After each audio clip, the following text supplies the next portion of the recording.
Boa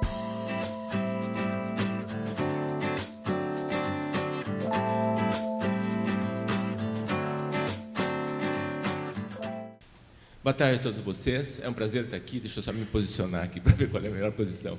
Bom, em primeiro lugar, eu queria agradecer muito o convite que eu recebi, eu me sinto muito confortável porque eu estou em casa, sou professor da casa aqui da PUC há muitos anos, mas aceitar um convite do SENGE num ano tão importante como esse, 75 anos, estar no meio de colegas, assim, a situação é muito agradável. Agradeço a todos vocês, o SENGE é o nosso coordenador da sessão. A gente não fez nenhuma costura, não conversei com o Maurício antes, mas, na verdade, a gente até daria para fazer uma costura interessante entre as duas falas. Eu vou investir num caminho de formação, assim, e acho que, às vezes, um painel é bom por isso mesmo, porque ele permite que a gente possa fazer uma sinergia entre três olhares diferentes sobre coisas relativamente próximas.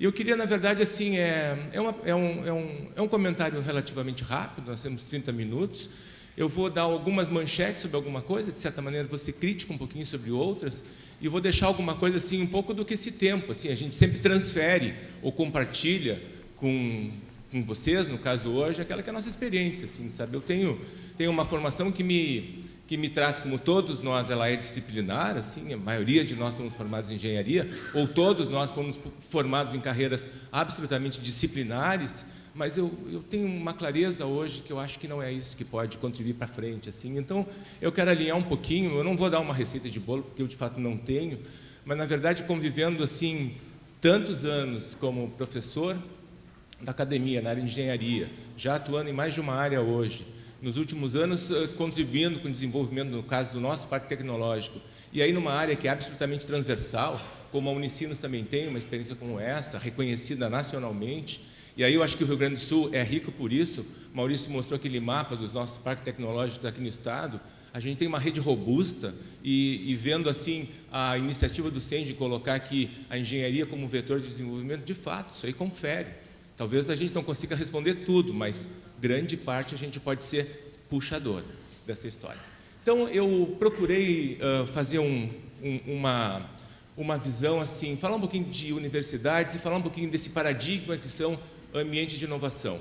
Queria trazer para vocês um pouquinho a experiência que a gente tem sobre isso, que ela não é a única nossa, mas, de fato, a gente reconhece assim, que o nosso estado ele é pujante nesse sentido, ele tem parques tecnológicos reconhecidos nacionalmente, e isso hoje, de fato, se a gente olha hoje, já começa a ter um impacto absolutamente nítido sobre os nossos cursos da universidade.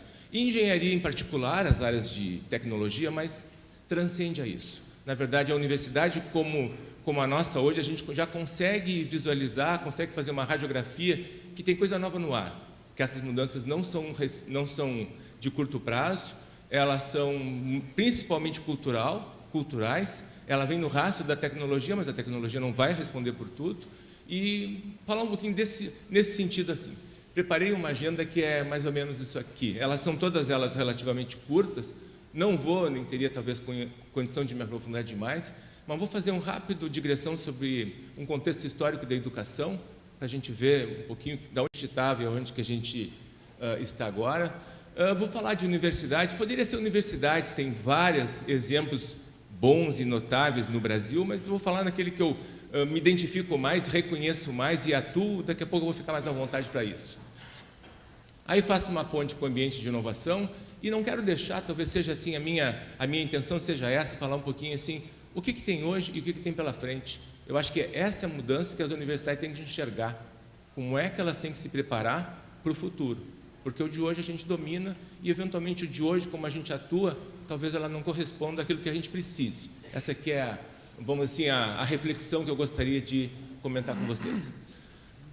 Num primeiro contexto é o seguinte, assim, a gente tem no mínimo assim, uns 3 séculos aí que poderia avaliar um pouquinho a evolução da educação. Lá do século XVIII, desde a época do cartesianismo até agora, o século XX, século XXI, nós estamos recém entrando, né? O que mudou muito? E eu pergunto assim, mudou muito? E quando, na verdade, eu estava pensando sobre o que falar, sabe, Carlos Alberto?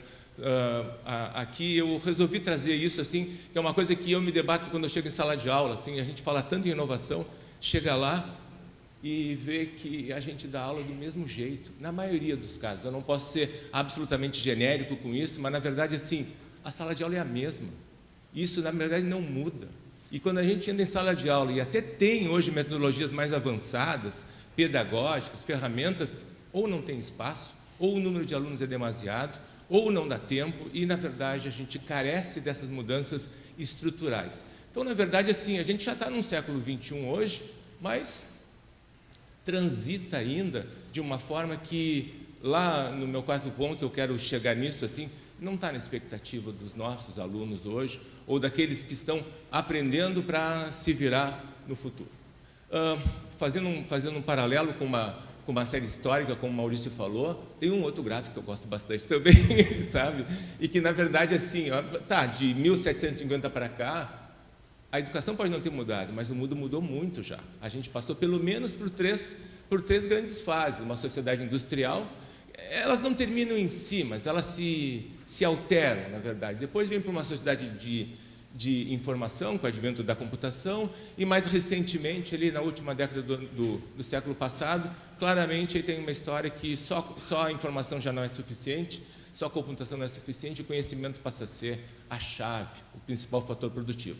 E aí vem o que a gente fala hoje de sociedade do conhecimento, onde os aspectos intangíveis passaram a ser os mais importantes para as organizações.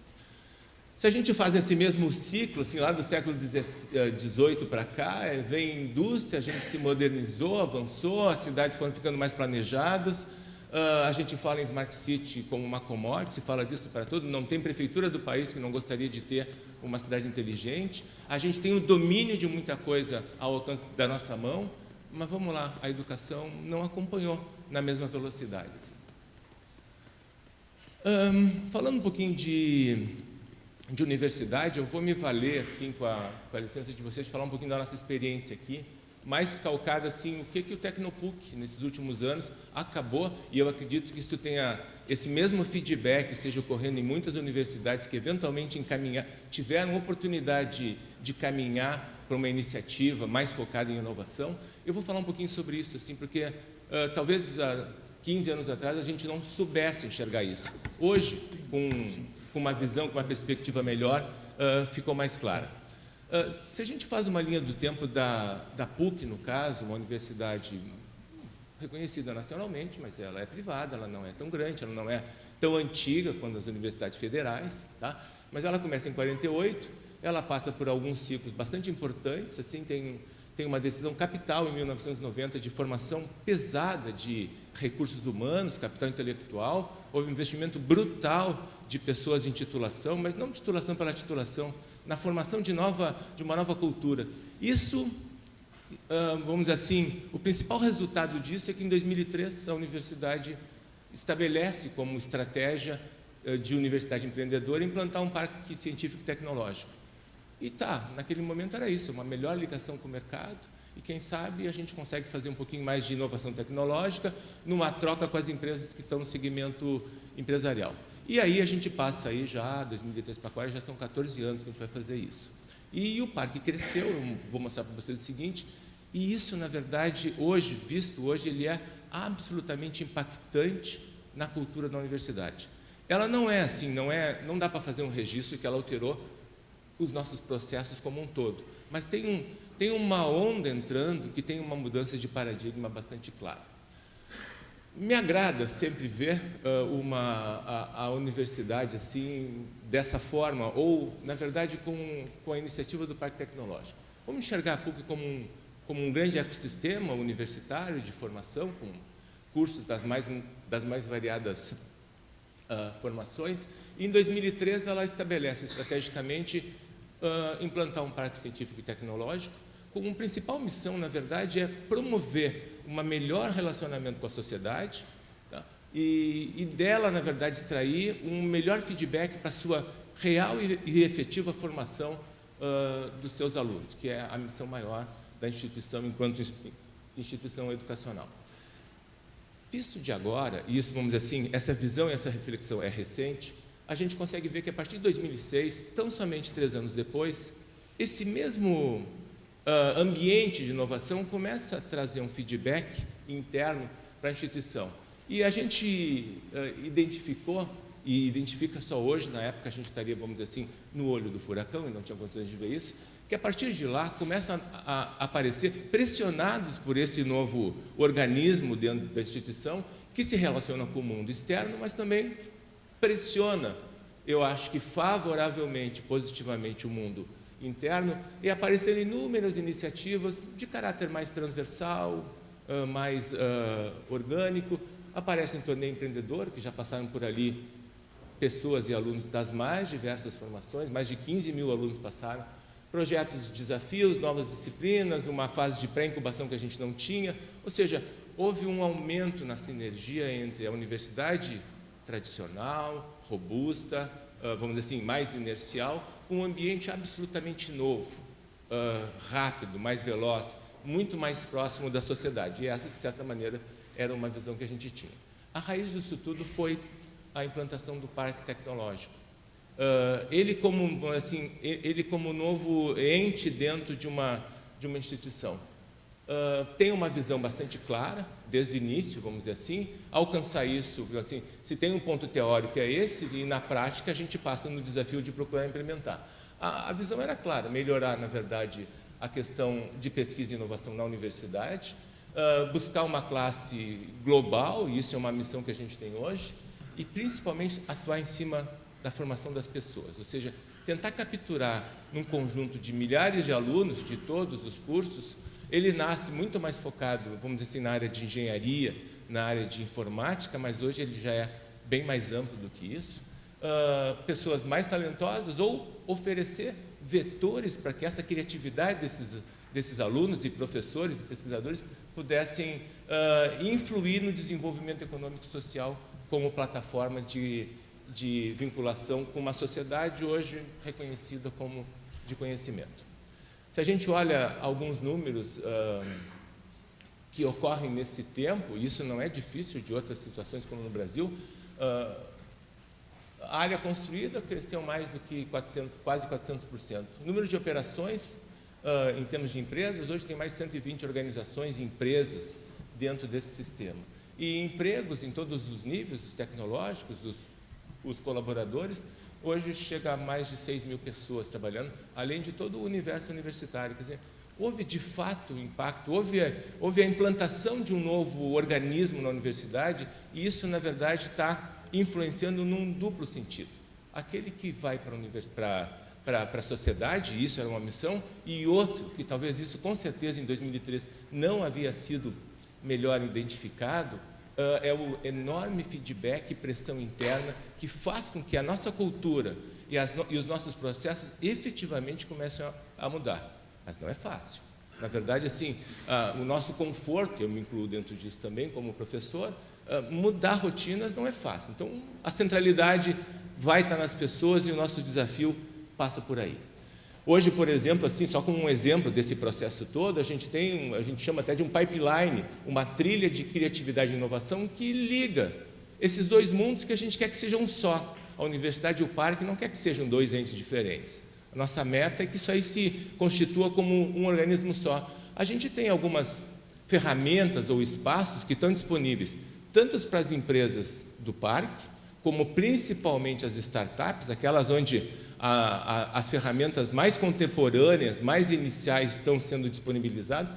Tem um espaço de coworking disponível para esse pessoal, tem um laboratório de criatividade implantado junto com o HP, tem um Fab Lab, que a gente chama de um Freezone, um laboratório de prototipagem e criatividade, e tem também um outro laboratório de criatividade com uma parceria internacional, dentro da Faculdade de Engenharia, que também é o Design Kitchen, que também visa também oferecer novos espaços de prototipagem e criatividade para os alunos. Ou seja, a sala de aula transborda. Ela tem que, na verdade, ter espaços complementares. O saber não começa e não se encerra na sala de aula, e a estratégia ou a tendência é que a gente comece a enxergar esse processo de mudança. Não trouxe, na verdade, o conjunto de rótulos de empresas, mas aqui eu mantive um slide como esse para dizer o seguinte, que na verdade não é só o Tecnopuc, não é só a PUC. O que se constituiu nesses 14 anos foi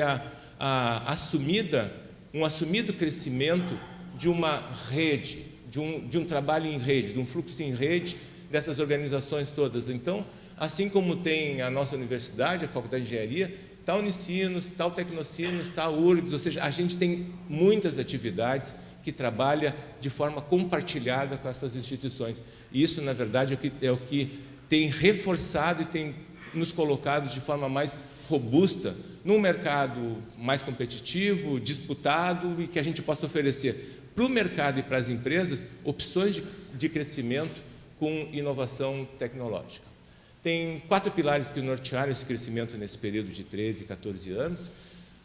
Educação e geração de conhecimento, empreendedorismo e inovação, a geração de riqueza, emprego e renda. Então, quando a gente fala que a gente começa lá em 2003 com 400 colaboradores no parque e depois chega a 6.500, tem um retorno interessante aí.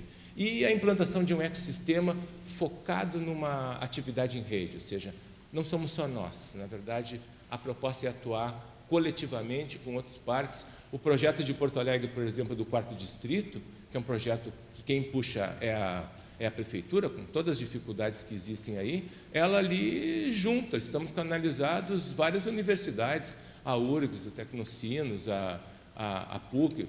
A tendência é fazer, na verdade, quem sabe, uma experiência inovadora em termos de Brasil. Talvez o 4º Distrito seja um laboratório vivo, um living lab para a gente fazer uma implantação de várias iniciativas. Fazendo uma transição para o ambiente de inovação, como é que a gente enxerga esses espaços? Fatalmente, em 2003, quando foi implantado o parque, esse conceito não era tão traduzível, visível como é hoje, né? Mas, de fato, hoje talvez a gente seja menos um parque tecnológico e muito mais um ambiente de inovação que é composto por um conjunto de vários tipos, de vários mecanismos de inovação. O Maurício falou do NIT, né? A gente tem um escritório de transferência de tecnologia para geração de patentes e proteção intelectual, tem uma agência de gestão tecnológica que a gente não tinha antes para gerenciar os processos e as relações com o mercado de trabalho, com as empresas, ou seja, Tecnopuc é um ambiente gestor, ele oferece o nome, mas na verdade é muito mais do que simplesmente um núcleo só. Então, esse conjunto todo que hoje a gente pode chamar que talvez o melhor nome seja um ambiente de inovação. O que se fala sobre isso? Da onde que surgiu, da onde que surgiram essas novas nomenclaturas que elas estão assim coladas nessas atividades de hoje, tá? Primeiro, assim, a gente sai de uma era de distrito industrial, lá da década de 70, onde, na verdade, o foco era infraestrutura e locação de espaço. A gente loca espaço aqui, mas, na verdade, se a empresa que vem, a startup ou a empresa madura, para fazer inovação tecnológica conosco, não tiver uma conexão com a universidade, a missão não está concluída, talvez a empresa não fique. Então, das 120 que estão conosco aqui, elas têm efetivamente uma relação com a universidade, com pesquisador, com aluno, com bolsa, projeto de iniciação científica, suporte a programas de mestrado e doutorado. Então, mudou isso também. Existe um novo protagonismo nessa relação com o mercado, o ambiente pode oferecer isso. Eles são muito mais ligados com a sociedade que a gente trabalha hoje, uma sociedade digital, onde a questão do conhecimento e da intangibilidade dele está clara. E como a sociedade mudou e tem um foco muito claro na qualidade de vida e não só na produção de produtos, né? Qualidade de vida, sustentabilidade e bem-estar está no horizonte dessas iniciativas.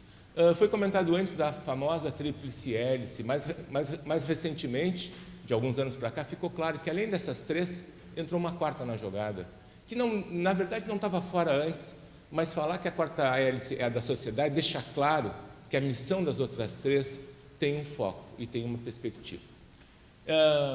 Que pese hoje a gente tem métricas diferentes, você tem que medir conhecimento, tem que medir fluxo em rede, tem que medir conexões, o ambiente de inovação pode ter uma definição mais ou menos assim, pode ser traduzido dessa forma, que vincula inovação e empreendedorismo numa sociedade baseada no conhecimento, e que os 2 principais vetores, ecossistemas de inovação e mecanismos geradores de geração de empreendedorismo, ou seja, essa cultura do empreendedorismo que pode começar no início dessas formações acadêmicas, me parece que são fundamentais, e não só na engenharia, em qualquer uma das áreas.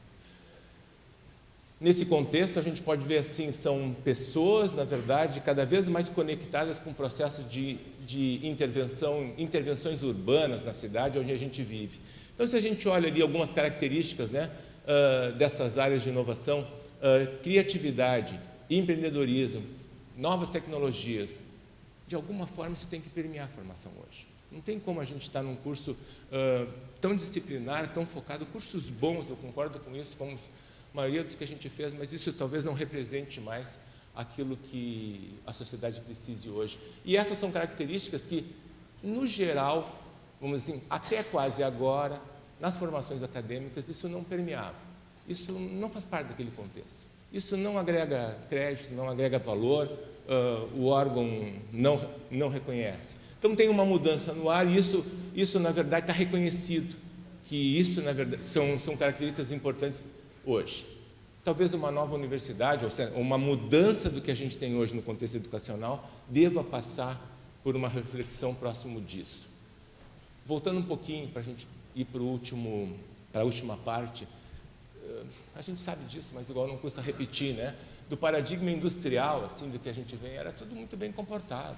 Linear, previsão perfeita, o pensamento era industrial, ou seja, era produção, lógica da escassez, ou seja, eu tenho que ter o melhor, se eu não dou acesso ou só se pagar, ou seja, aquilo é meu e eu não vou dividir. Não existia uma lógica de compartilhamento. Essa era a lógica quase até agora. O nosso mundo de hoje é um mundo diferente, a sociedade é outra, mudou, os valores são outros, as métricas para medir também são distintas, né? Ela já não é linear, eu já não tenho previsibilidade, eu tenho que me preparar para as coisas que eu desconheço, eu tenho que estar preparado para resolver uma coisa que eu desconheço, ou seja, para me adaptar muito rápido. Ela é claramente multidisciplinar, uma solução, só uma formação única, exclusiva, muito focada, talvez me deixe dependente de outros saberes, exponencialmente imprevisível, ou seja, o crescimento já não é tão linear como antes. Ótimo, obrigado. Muito mais colaborativa, disruptiva, e a lógica da abundância, quer dizer, quanto mais eu tiver, eu posso compartilhar e eu também posso receber conhecimento dos outros que podem me disponibilizar. É uma mudança de cultura, uma mudança de crédito, de certa maneira, né?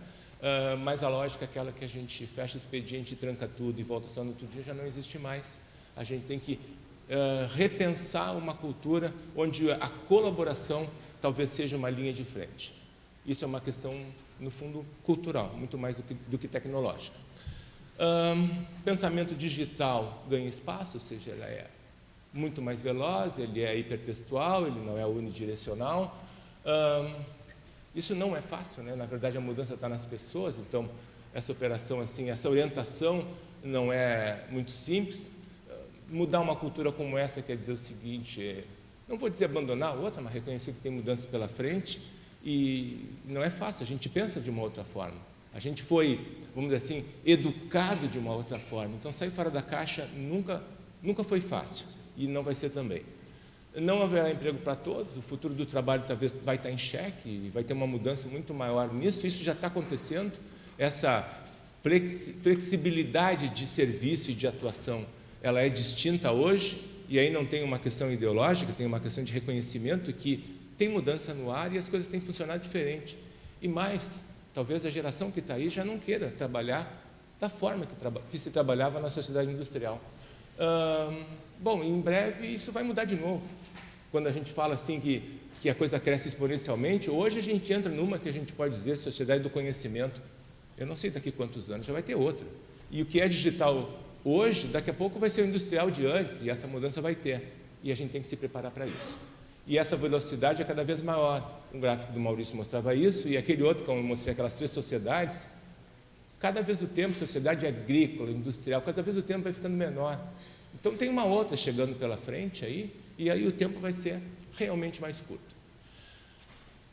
E, na verdade, não dá mais para nos afastar que a tecnologia está aí, a gente vai trabalhar com ela, não vai depender só dela, mas tem uma ligação, inteligência artificial vai estar no nosso meio e a gente tem que trabalhar com isso.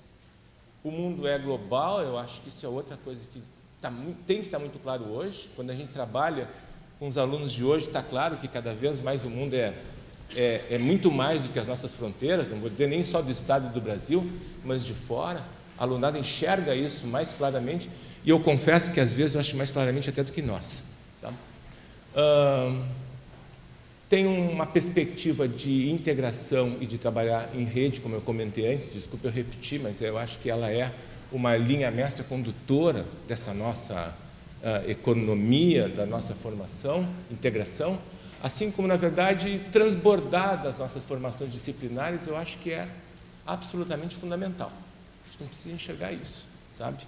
Mesmo que, na verdade, a nossa formação seja distinta dessa, mas eu acho que é fundamental que as formações tenham, pelo mínimo, lustros complementares do que a gente vem dando quase até agora. Bom, se a gente for pensar numa nova onda de universidade, claro, vai estar baseado no ensino, pesquisa e inovação. A sinergia entre o mercado e a instituição é absolutamente fundamental.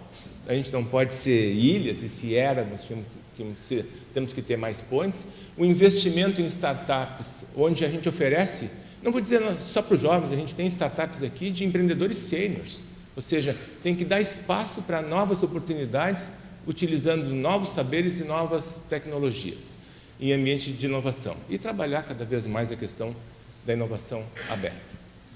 Eu quero fechar o meu comentário falando um pouquinho assim,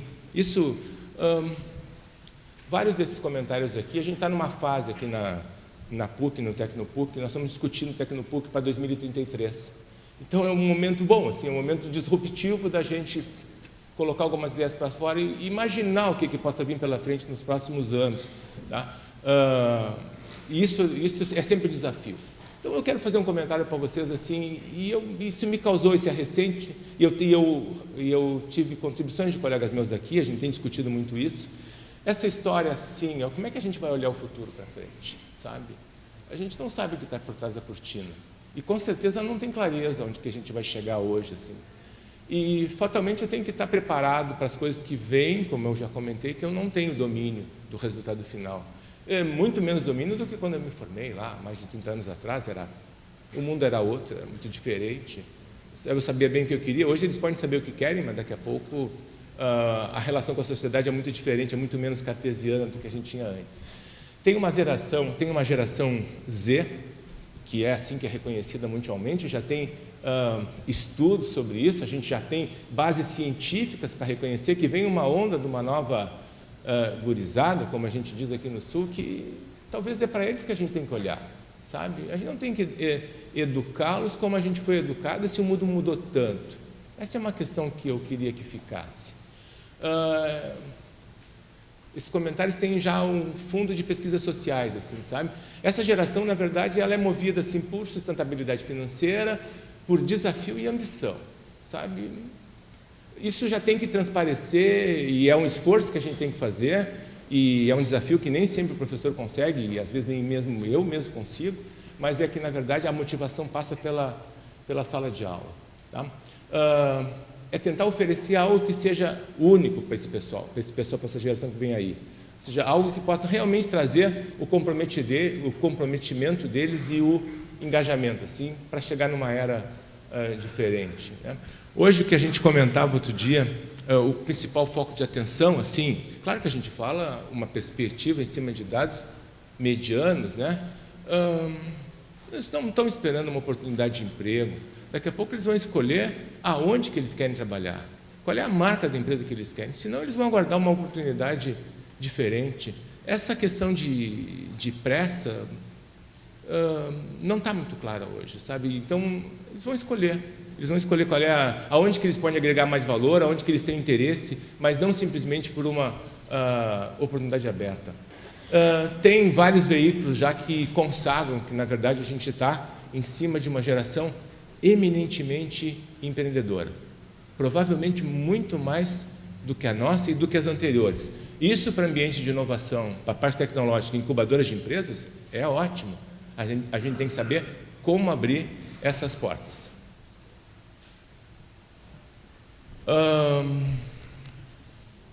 Eles têm claramente uma mudança de ser mais impactantes, de poder alterar o mundo.